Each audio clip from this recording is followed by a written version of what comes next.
Falando agora, a Andresa levantando aqui questões de desconfiança da população, no caso, no trabalho do STF, que está fazendo seu trabalho ali, analisando essa questão do Daniel Silveira, mas a gente muda a nossa pauta agora para falar de clima tenso entre os brothers ali, no caso envolvendo o Congresso, Legislativo, Judiciário, todo mundo junto, né, Andresa? Parece que o Natal ali tá vindo com tudo na festa dentro daquela história das emendas no Congresso, como você já estava levantando com a gente. Hoje a gente teve aqui a Polícia Federal abrindo essa tarde um inquérito para apurar possíveis irregularidades na liberação daqueles 4,2 bilhões em emendas que a gente acompanhou nessa reta final do ano sendo liberada. A investigação foi aberta por determinação do STF, do ministro Flávio Dino, que também mandou o governo federal suspender o pagamento dessas verbas, que aconteceu ali depois de uma manobra de integrantes do Congresso, sem transparência, sem que os verdadeiros padrinhos ali da indicação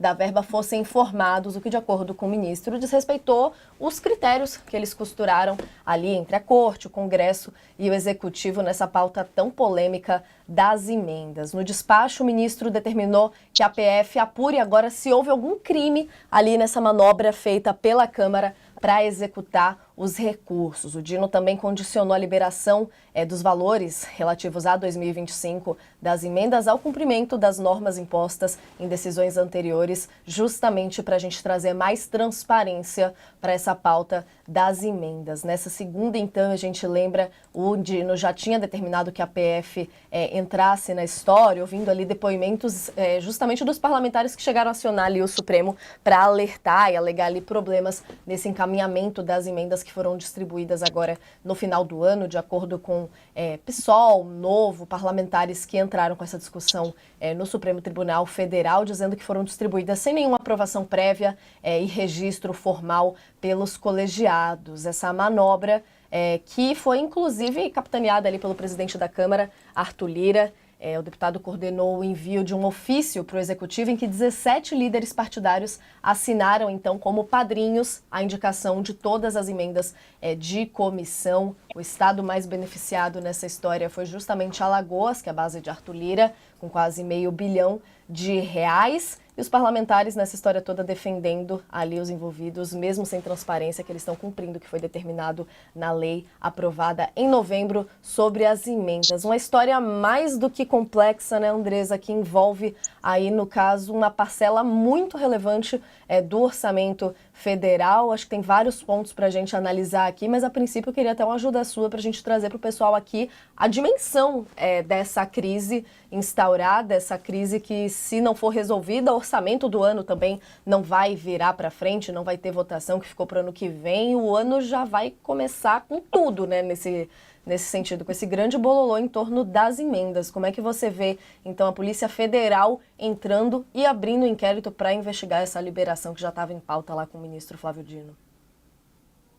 E hoje, né, dia 24, assim, tá todo mundo pagando hora extra aqui em Brasília e o Flávio Dino fazendo esse inimigo secreto aí com o Congresso.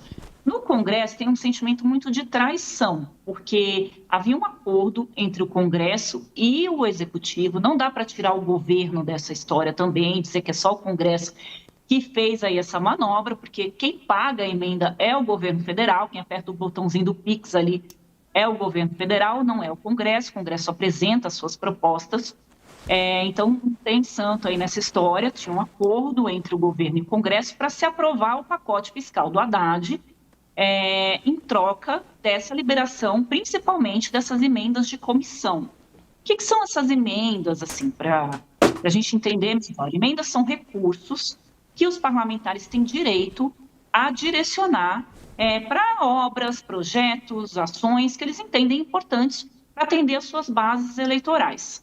É claro que tem muito desses recursos das emendas que são direcionadas para estados e municípios que, no final, acabam sendo desviados. A prefeitura vai lá, contrata uma empresa meio esquisitona para poder fazer uma obra de uma ponte, por exemplo, e essa empresa, para conseguir a obra, ela paga propina para o prefeito, que depois vem para o deputado, para o senador. É assim que acontece. Mas a gente também não pode generalizar. O recurso das emendas é o que paga aí o posto de saúde na sua cidade, a escola nova, a praça. Tem muitas cidades pequenas do país que a praça é um ponto de encontro. Então, a emenda parlamentar é para isso.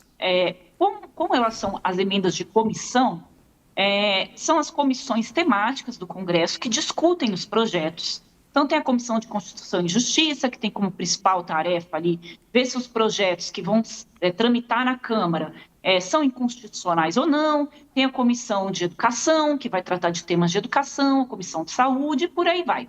E essas comissões têm umas verbas que elas também podem direcionar.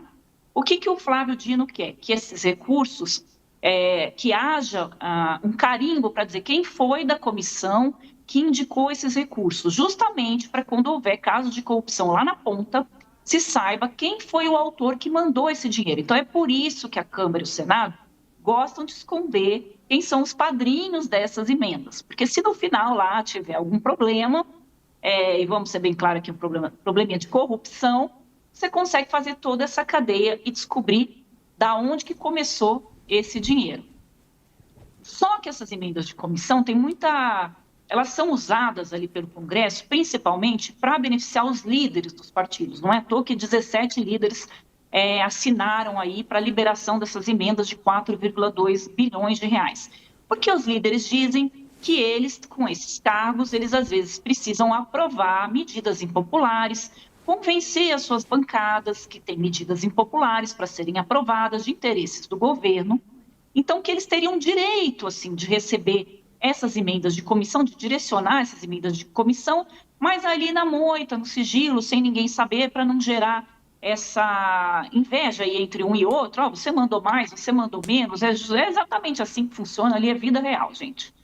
Então, havia um pedido do Arthur Lira para o ministro Rui Costa, que é da Casa Civil, de que ao seguir o que o Dino queria de registrar quem é que estava por trás dessas emendas de comissão, isso causaria um problema grande para o Congresso, porque eles usam essas emendas para beneficiar os líderes que dizem que tem que votar medidas impopulares. E houve um acordo do Palácio do Planalto de que se tentaria dar essa pedalada para liberar esses recursos sem essa determinação do Dino. E essa determinação do Dino passaria a valer em 2025. E assim foi feito. O problema é que o Dino não gostou ou se desconfia que o Dino tinha acordado com o Palácio do Planalto, faz aí, deixa eles votarem, e depois a gente faz a pegadinha do malandro e diz que a gente não aceita. Então, o Dino era ministro do governo Lula, ministro da Justiça, é muito próximo do presidente, por isso que gera essas desconfianças de que, na verdade, todos os seus passos são combinados com o governo. Então, tem muita gente que tem que explicar, que não é o Flávio Dino, obviamente, mas que teve um acordo, viu, Natália? E que isso vai prejudicar muito a governabilidade, vai, com certeza. Não, é uma teoria curiosa aí nesse sentido, porque fica justamente nessa linha de que, na visão do STF, ali o governo está sendo condescendente, de certa forma, com o Congresso nesse sentido. Essa manobra toda foi aprovada pelo governo ali, de alguma forma, como você ressaltava aqui no começo da sua fala, né, Andresa? Mas aí só a gente recapitulando também essa história toda das emendas, que chegou a mudar de nome, teve toda uma reformulação ali em torno disso, mas é que agora fica um pouco a impressão de que cada vez mais se reivindica isso. No caso, os líderes que estão reclamando dessa suspensão, toda essa pressão ali sendo dita em voz alta, né? Assim, a questão da transparência foi para o beleléu mesmo, de certa forma, novamente, a ver como é que está essa movimentação agora dessa articulação do ministro Flávio Dino, né? E eles são muito pressionados pelos prefeitos também, porque quando não chega as emendas, os prefeitos têm obras contratadas, têm projetos que estão tocando, isso tudo para, porque não tem dinheiro.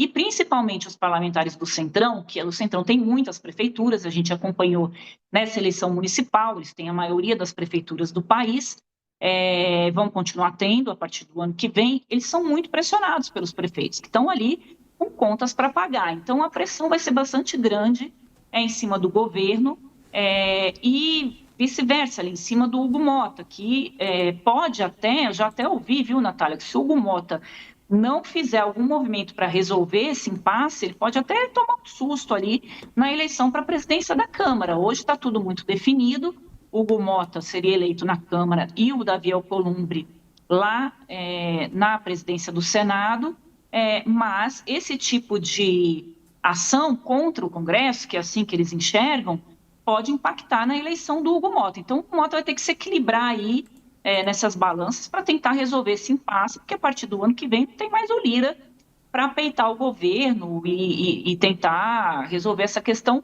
a favor dos deputados.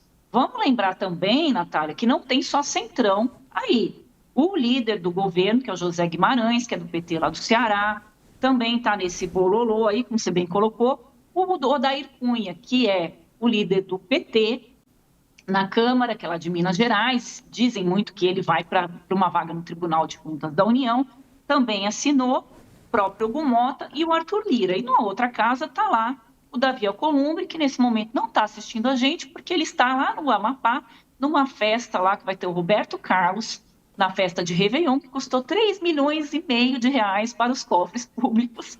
E segundo o governo, que está promovendo mais o Davi Alcolumbre do que o Roberto Carlos, vai ser a maior festa lá da Amazônia.